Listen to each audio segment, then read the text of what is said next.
Hello and welcome to Tap That MTG, the show where we tell you everything we know about Magic the Gathering. That's probably wrong, but fun to talk about. I'm Leslie. I'm Shauna. Today we are bringing you another pre-con deep dive into the Duskmourn Commander decks. In this video, we're going to break down all the cards in the deck. We're going to talk about what the deck is meant to do, how to use it wisely, and if you wait until the end, we have some tweak suggestions that we're going to offer to make the deck a bit better. But without further ado, Shauna is going to tell us about the Commander and what the deck is meant to do. This deck is the one that all of our friends seem to want because it's just evil. It is black and red, which is Rakdos, endless punishment. That's exactly what it is. It is endless punishment. There are multiple options for commander in this one because there is a lot of red and black gold cards that let you pick and choose and do whatever you want. But Volgavoth, Harrower of Souls. Okay, that's a mouthful. It is a 4/4 flyer for 2 and a black and a red that has protection because he's got ward. They have to pay 2 life if they want to do anything to him. And whenever an opponent loses life for the first time during each of their turns, you get to put a counter on this dude and draw a card. So we've got lots of card draw from our commander, and they're going to be losing life everywhere all the time. It's just crazy. The Lord of Pain is the other commander. Very appropriate name for this card. It is a 5/5 menace for 3 in the black and the red, and your opponents can't gain life. So you're going to drain them, and they can't gain it back or anything. Whenever a player casts their first spell each turn, choose another target player, and the Lord of Pain deals damage equal to that spell's mana value to chosen player. So you're just being mean. Every time anybody plays anything, you're saying, well, then you can lose some life because you're mean. And that's what this deck is. It's about, I said, lots of thematic death elements, and it's very aggressive. The more cards get played, the more death happens. So there are a ton of triggers with this deck. So it's going to be very fun to play, but you're going to have to really be paying attention because stuff is happening on everyone's turn because of this deck. It's just very, very crazy.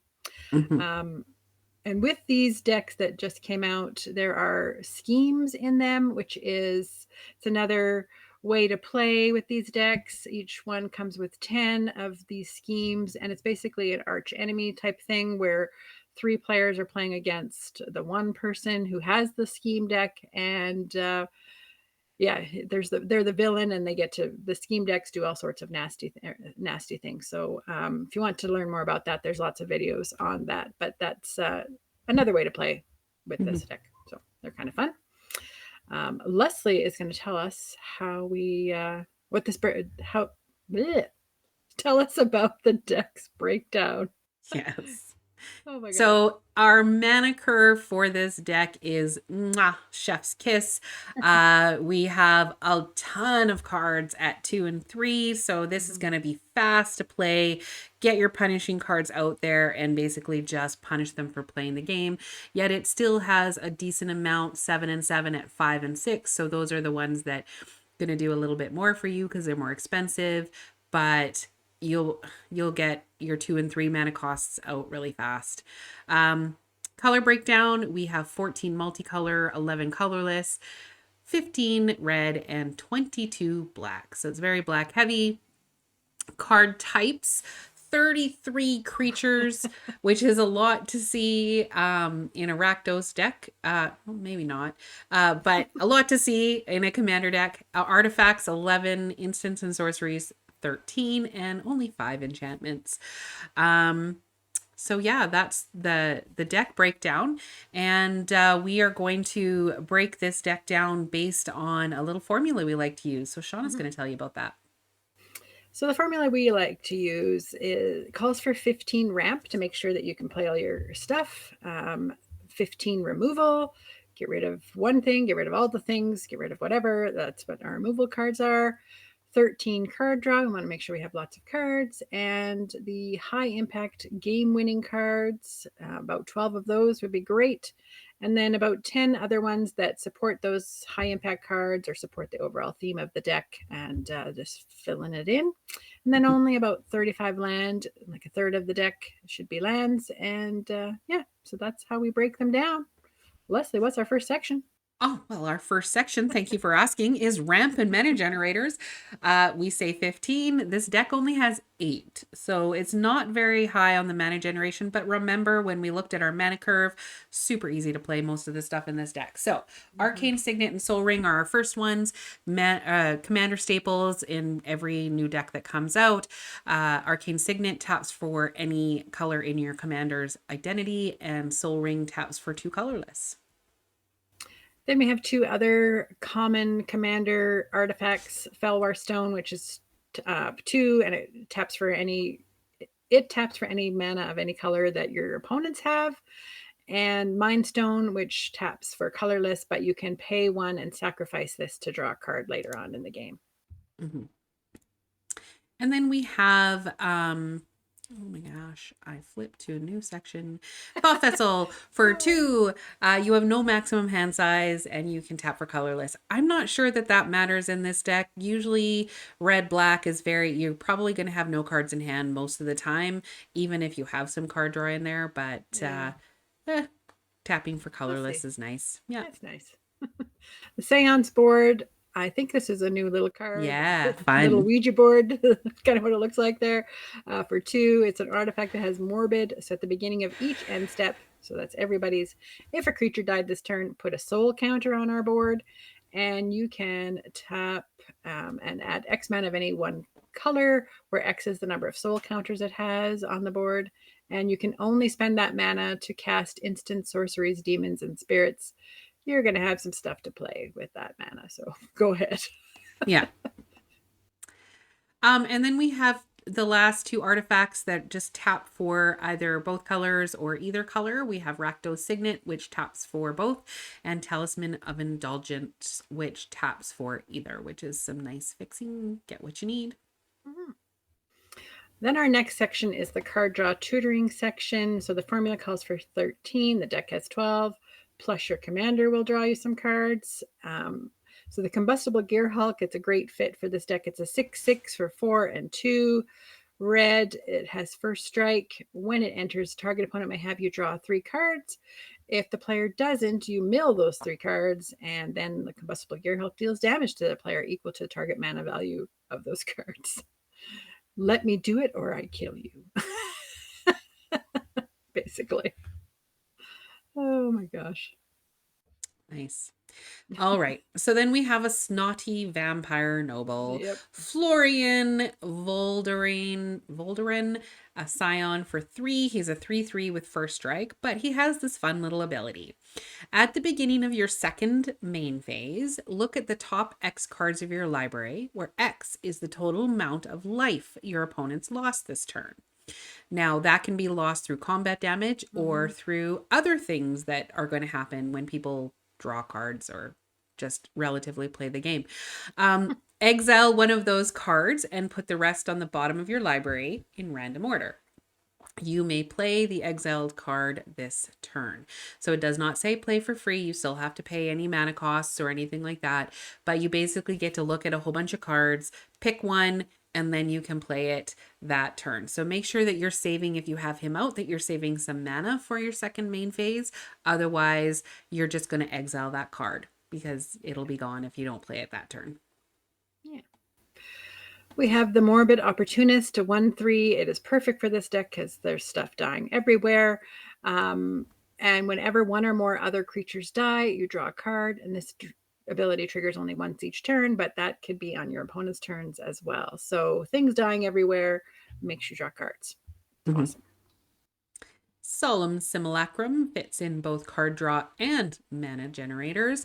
For 4, it's a 2/2. When it enters, you can search your library for a basic land card, put a card onto the battlefield, tapped, and then shuffle. And then when it dies, you can draw a card. Stormfist Crusader is a great card for this deck. It's a little 2/2 for 2 with Menace, very aggressive card. And at the beginning of your upkeep, each player draws a card and loses a life. You're helping everyone, but you're also draining everyone. So it's a little bit aggressive. Nice way to make them lose life. Grab the prize. No, thank you. I am not grabbing that key if anyone makes me. Ah, For 2, as an additional cost to cast the spell, you have to discard a card. But you get to draw 2 cards, and if the discarded card wasn't a land card, grab the prize deals 2 damage to each opponent. So, so mean. And then you play Light Up the Stage for its spectacle cost because you've done damage to your opponents. yep. So the spectacle cost is only 1, or you pay regular cost, which is 2 in a red.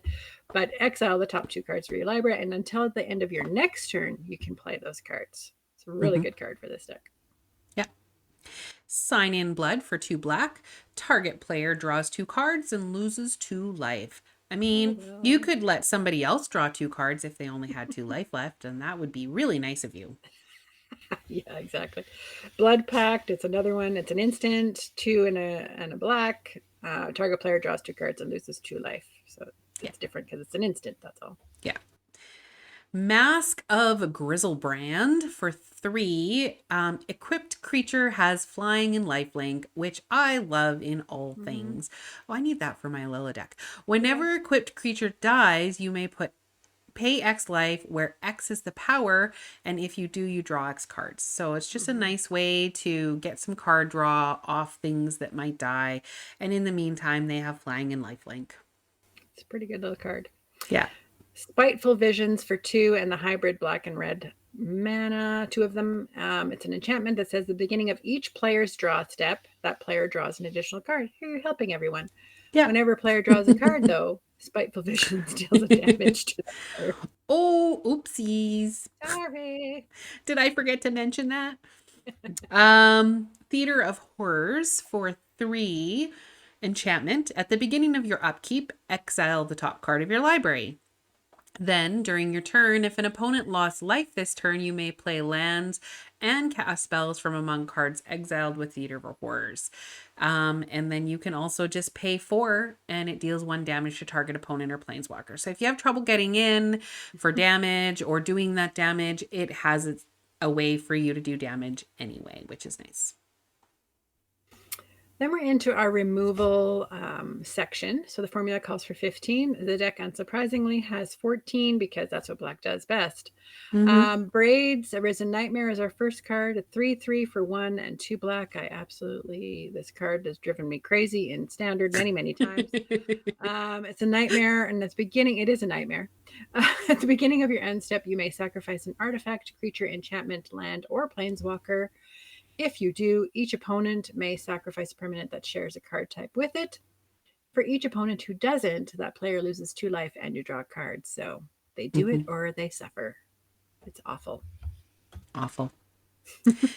And we have Massacre Girl in this deck for 5. She's a 4/4 with Menace, and when she enters, each other creature gets -1/-1 until the end of turn. When a creature dies this turn, each creature other than Massacre Girl gets -1/-1 until the end of turn. So if that kills other creatures, then it does it again, and it just keeps doing it until basically the board has wiped. Yeah. Except for Massacre. Yeah. Then we have Massacre Worm for 3 and 3 black, a 6/5 worm. When it enters, creatures your opponents control get -2 until end of turn. Whenever a creature an opponent controls dies, that player loses 2 life. I'm going to drain you and take all your stuff. Yeah, that's awesome. Yeah. Mogis, God of the Slaughter. For 4, it's a 7/5, indestructible, as gods are. As long as your devotion to black and red is less than 7, it isn't a creature, but you'll get that. And then at the beginning of each opponent's upkeep, Mogis deals 2 damage to that player unless they sacrifice a creature. So you want to keep your creatures? That's fine. You can keep them. And you can take 2 damage. Oh, God. Blasphemous Act. This is, a must-have in this deck. It's for 8 and a red, a sorcery, but this spell costs 1 less to cast for each creature on the battlefield.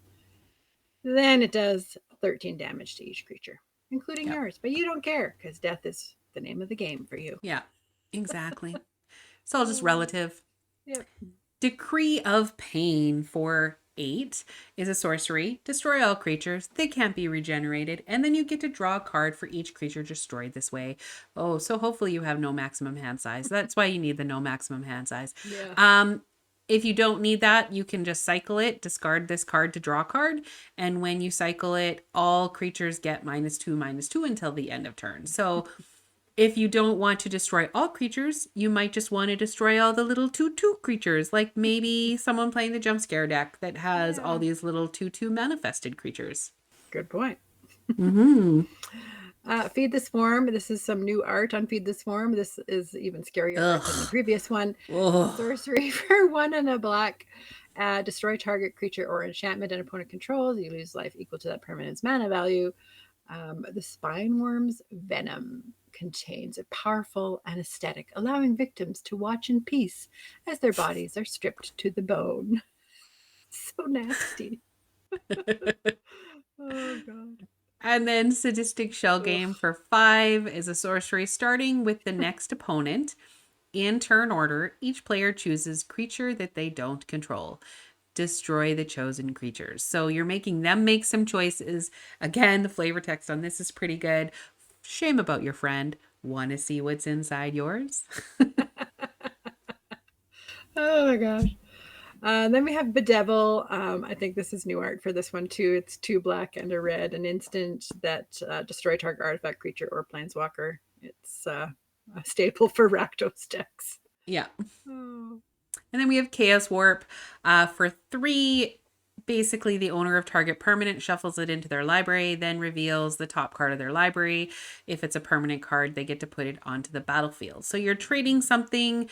They do get it back in their deck. It's an okay removal. I mean, it's a good removal, but it's risky. They might get something better. So use it on something that's really bad. Yeah. Infernal Grasp, it's a little instant for 1 and a black that destroy target creature and you lose 2 life. Simple. Easy.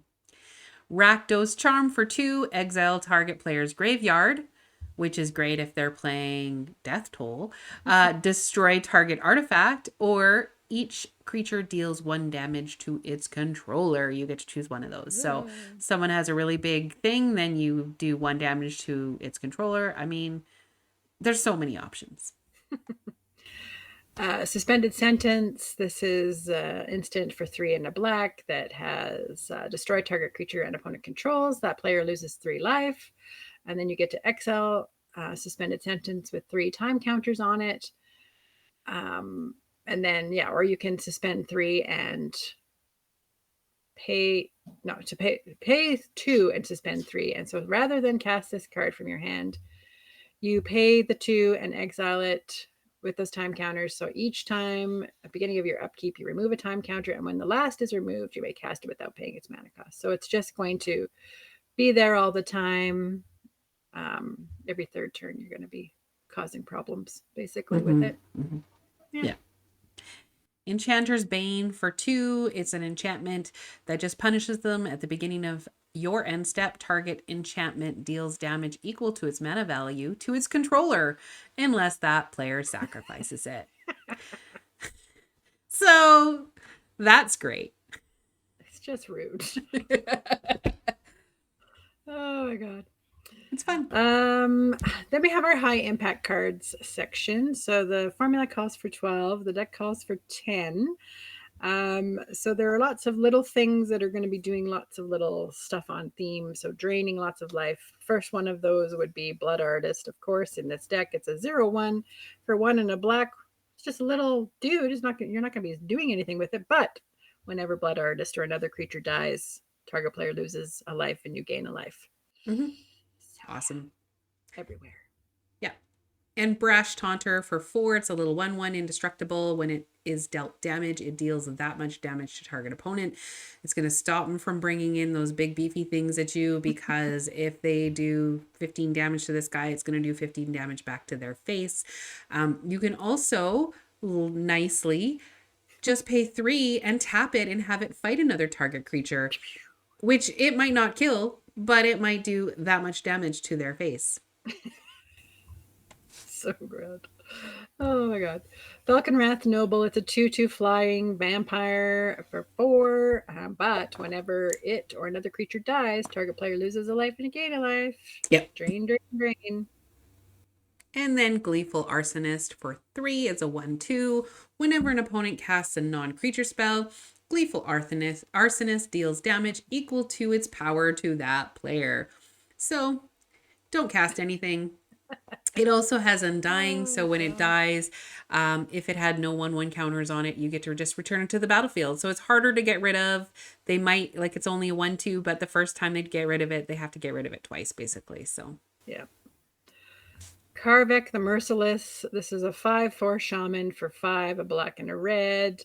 Whenever an opponent casts a spell, it deals damage equal to that spell's mana value to any target. So same thing. It's just mean. basically, the name of this deck is Punish Them for Playing the Game. Just normal things they're doing. Mayhem Devil for 3 is a 3/3. Whenever a player sacrifices a permanent, which you're going to be making them do, Mayhem Devil deals 1 damage to any target. So it's like, yeah. Nice. You want to play a bunch of treasures and use them? Sure. Go ahead. Yeah, that's right. It's those food tokens, treasure tokens, those things too. Yeah. Persistent Constrictor. It's a 5/3 for 4 and a black. A creature, zombie snake. Beginning of each opponent's upkeep, they lose 1 life, and you put a -1/-1 counter on up to 1 target creature they control. Mm-hmm. That's really awesome because -1 counters don't go away and they kill indestructible things. Yeah. Persist. When this creature dies, if it had no -1 counters on it, you return it with return it to the battlefield under its owner's control with a -1 counter on it. It's smaller, but they got to get rid of it twice. Rakdos, Lord of Riots, because of course you have to have a Rakdos in this deck. For 2 black and 2 red, it's a 6/6, which is already amazing to only have to pay 4 for a 6/6.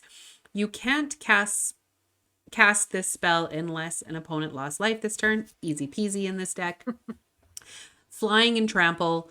And creature spells you cast cost 1 less to cast for each life your opponents have lost this turn. So suddenly, as the turn goes on and you do damage and make them lose life and all that kind of stuff, you could potentially play your stuff for free. practically. Not practically. Sir Conrad the Grim, perfect for this deck. 5/4 for 5. He has whenever another creature dies or a creature card is put into a graveyard from anywhere other than the battlefield, so when they're discarding and doing all that stuff, or a creature card leaves your graveyard, exiling it or playing it or whatever, he deals 1 damage to each opponent. Lots of triggers in this deck for this guy, and you can pay 1 in a black and each player mills a card. So Yeah. Make it happen.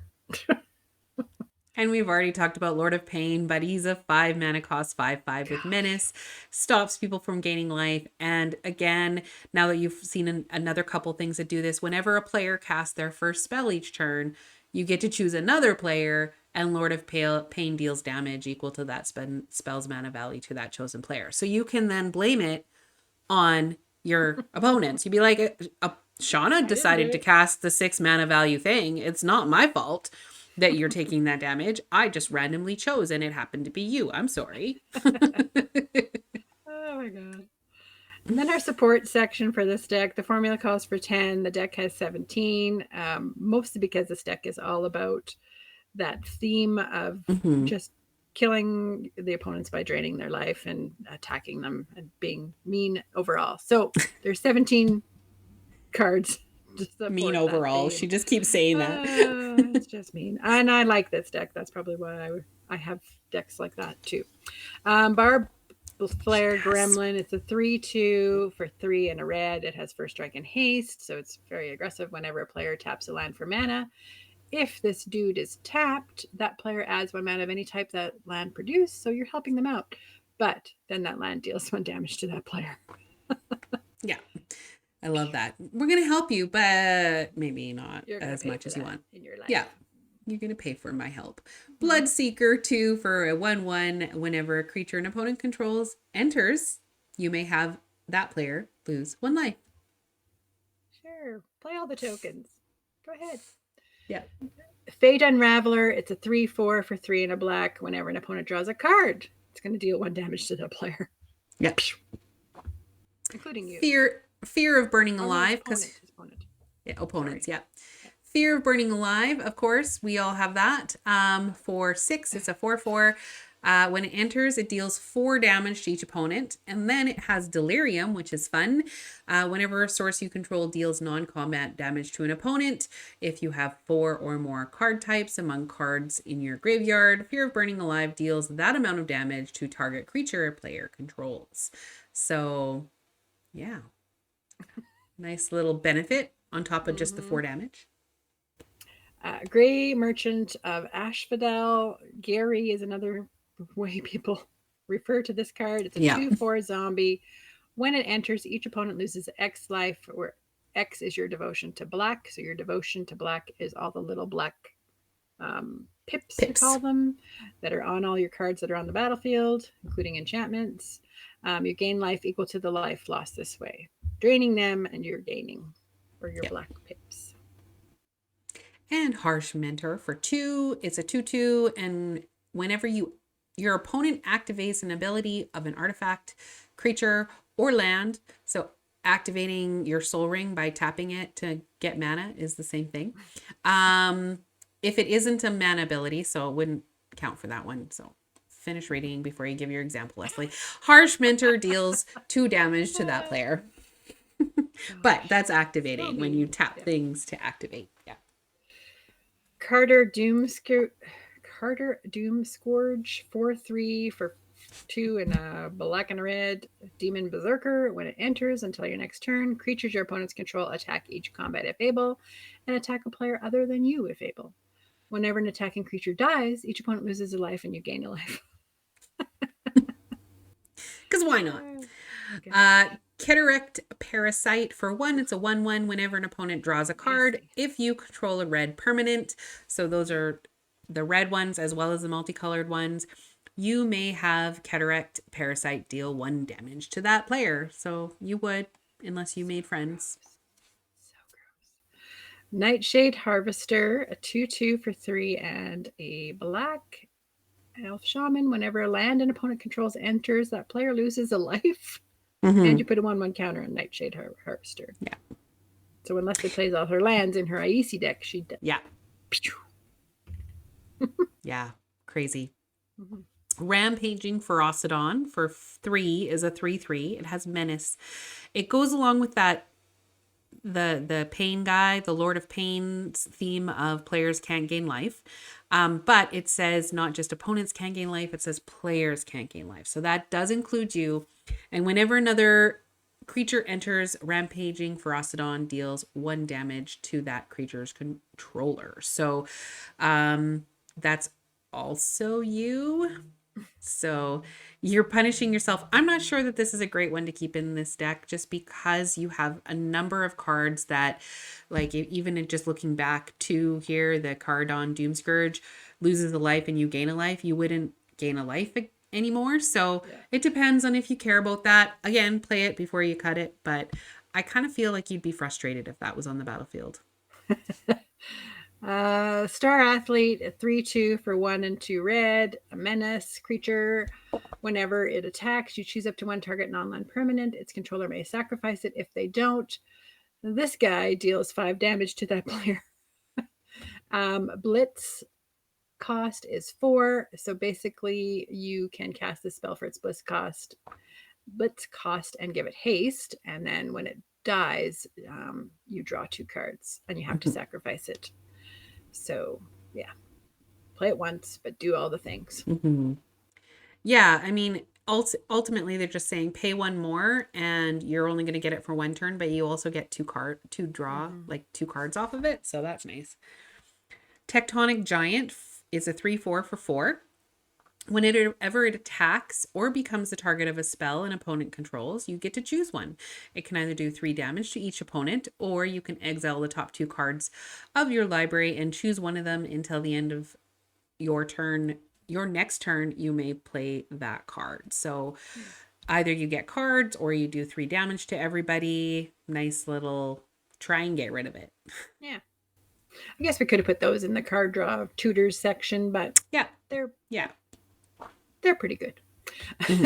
Vial Smasher the Fierce. It's a little 2/3 for 1 black and a red. A little Goblin Berserker. Whenever you cast your first spell each turn, choose an opponent at random, and this guy deals damage equal to that spell's mana value to that player or planeswalker that player controls. Nice. You can choose Planeswalker with that one.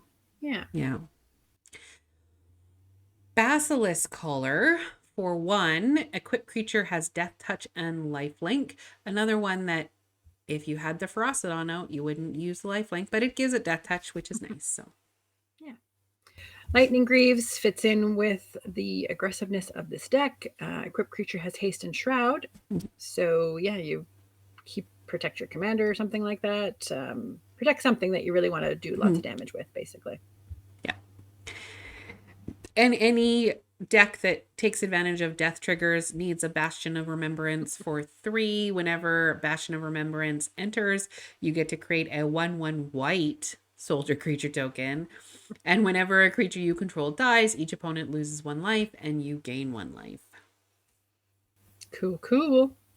Then we have the room for this deck is the rooms are new to this set. They are, you can play either side of the room, depending on what you want to do. And then it's called You've Unlocked the Room. So Spiked Corridor comes out for 3 in the red. When you unlock this door, you create 3 1/1 red devil creature tokens. With when this creature dies, it deals 1 damage to any target.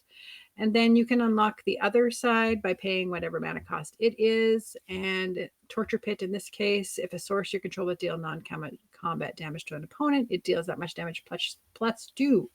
So your little devils will deal 3 damage every time they die, as well as all the other things. Yeah. So as far as land goes, again, this deck is like the other ones. It has 38. So you probably can... Way too many for this deck. Yeah, because it's such an aggressive, low mana cost deck, you can probably get rid of some of those or put in some lands that do more damage and that sort of thing. So, yeah. Mm-hmm. All right. We are on to our tweaks. Thank you so much for listening this far. We hope that our tweaks are something that you might add. They hopefully make it a little bit better, but let us know how you would tweak the deck as well. So our first one is Angrath's Marauder for 7. It's a 4/4. If a source you control would deal damage to a permanent or player, it deals double that damage to a permanent or player instead. So all of those little things that ping people for 2 or 1 every time they draw a card, now it's doing double. So that would be a really good addition to this deck. Mm-hmm. Curse of Bloodletting. Flavor-wise, this fits so well with this deck. It is so gross. Basically, it's an enchantment curse that you put on another player, and if a source would deal damage to an enchanted player, it deals double that damage to the player instead. So same thing. Yeah. Yeah. And then Charging Tuscadon for 5. It's a 4/4. It's got Trample, and if it deals combat damage to a player, it deals double that damage to a player instead. So we're just thinking like, what can we do extra damage or double damage with? And so that's why we put those ones in. Because you're going to need to kill people fast, because they're going to need to kill you. Bloodletter of El'Kazatz. 2/4 flying vampire demon. It's a demon as well. Help with that whole demons. There's a little bit of demon theme here. For 1 and the 3 black. A little hard to play, but it has a flyer. And if an opponent would lose life during your turn, they lose twice that much life instead. Same thing, but that's losing life, not dealing damage. So a little bit different, but yes. So it's good to remember both of those, because some of your cards are they lose that much life, and some of them are they do that damage. So they're different. Yeah. Mind Crank for 2 is an artifact. Whenever an opponent loses life, that player mills that many cards. Yeah. Damage causes loss of life. It puts in brackets for So Exquisite Blood, yeah. If you want to be extra mean, this is the way to do it. Whenever an opponent loses life, you gain that much life. So you can do that whole thing, get that whole combination going if you want with Veto. Yeah. Well, Veto isn't in here. No, if you want to do an infinite combo, you could. But infinite combo, BS. Yeah. We don't play with infinite combos. No. Roiling Vortex for 2. We think that that's an easy way out. Anyway, enchantment. At the beginning of each player's upkeep, Roiling Vortex deals 1 damage to them. So, hey, you're starting your turn. Here's 1 damage. Whenever a player casts a spell, if no mana was spent to cast that spell, Rolling Vortex deals 5 damage to that player. So you want to play something for free? Okay, you can, but you're going to take 5 damage. And then it has 1, your opponents can't gain life this turn. So that one, in my opinion, is a little bit better than the Ferocidon because you can pay for them not to gain life when it's convenient for you, not necessarily just static across the board. Yeah. Underworld Dreams. We thought this would be a good fit. Enchantments are hard to get rid of.